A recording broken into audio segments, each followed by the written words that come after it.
here offshore on one of the offshore reefs of beautiful Savannah, Georgia, with Not Lucky Veteran Fishing. We got Eric holding the camera.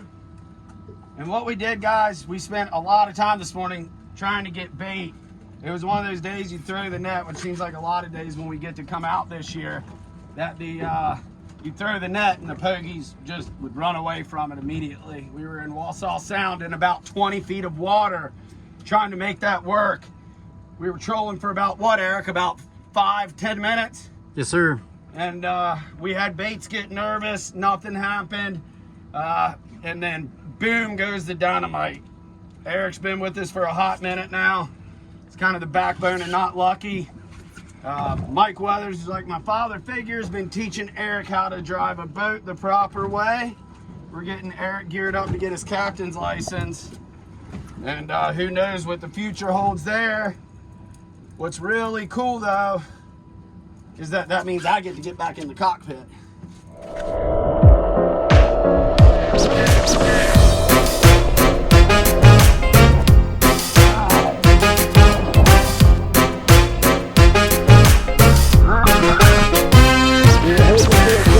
But honestly, hey guys, this is why I love live bait fishing.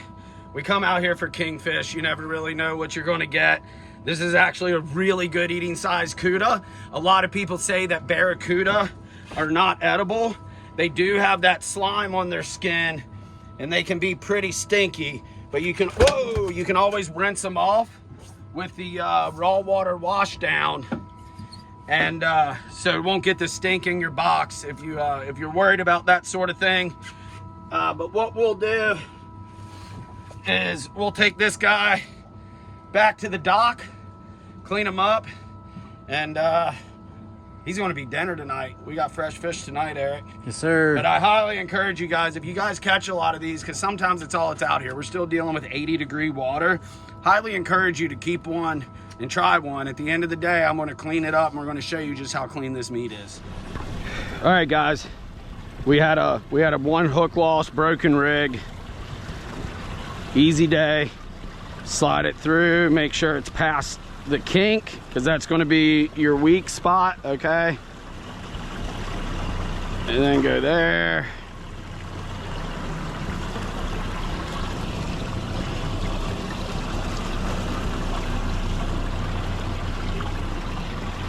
I do 3 wraps tightly on top of each other. Then I go low, kind of cross it back up to the top, and then basically do a safety knot, or excuse me, a safety loop. And that's pretty secure, guys. You can see where this one broke. It broke in the loop. The knot didn't give. I call it the right knot, after my buddy Chris Wright, who was killed in action in Afghanistan in 2010. Just past the anniversary.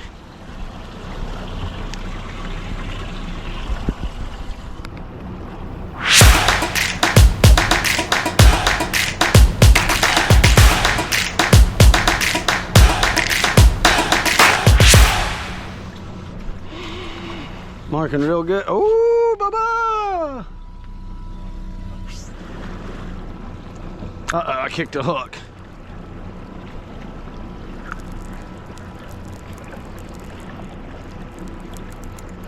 Oh, shoot. I didn't kick a hook. He was running from something. Go ahead and go neutral, buddy. Well, guys, we can tell the water temperature's finally dropped below 80 degrees. We're putting baits out, not even getting to structure, and we're getting hits. Feels like another cuda, I think. I didn't see it. I thought the bait had kicked the hook. So they'll kick that nose hook and they'll flutter on top, okay? So what we're dealing with there is then it's not gonna swim right and your bait's gonna die, fish won't hit it, it's bad all around. I was bringing it back in while Eric was getting us back to the structure, and I was gonna go ahead and put the nose hook back in and it got smacked. Whoa, whoa, whoa, whoa, whoa. Oh man, it's a baby cobia. Whoa.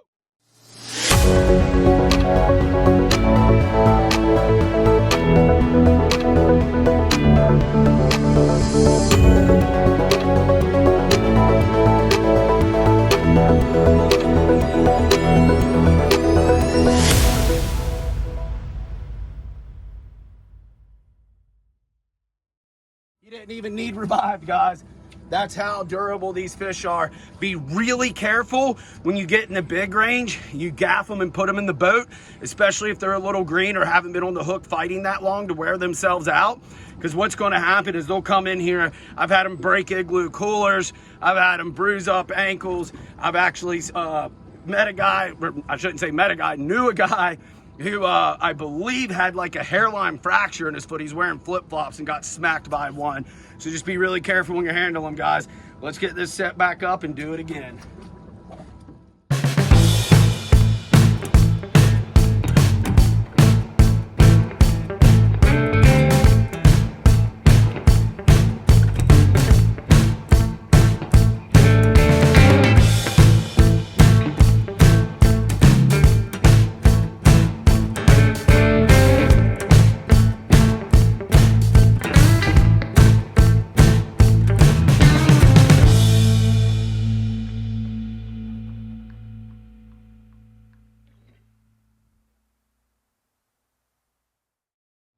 All right, guys, this is the only thing we kept today. We kept a couple fish kept this fish from our first spot, caught a few, and then we pushed to some live bottom to try to just change it up and see what was out there.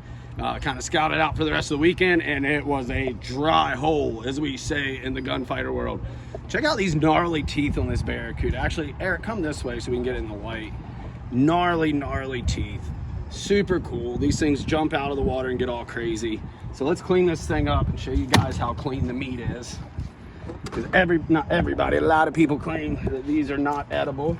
They are most definitely very edible, aren't they, Eric? Yes, sir. Oh yeah, bunch of some blackened Barracuda.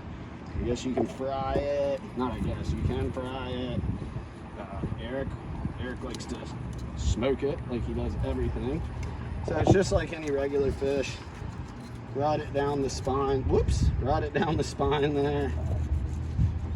Still getting used to my new cleaning knife. You like how I have an excuse for messing up? Every good fisherman has a book of excuses of why you messed up. Because real fishermen don't ever mess up, right? So guys, I'm gonna cut out the ribs and then just take the skin off. Just like you fillet anything else. Now just cut it into some little steaks there. And then guys, Eric, if you can come in this sunlight, brother. And I mean guys, that's pretty white meat. It hasn't been, you can cut out that bloodline if you want. We might do that when we get ready.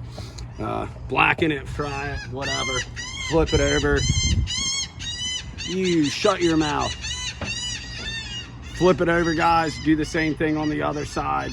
If you do it in the oven, 350, start it at 15 minutes, see where you're setting. Air fryer, Google it because I'm pretty sure every air fryer is different. And appreciate you guys for watching, and we'll see y'all out on the water.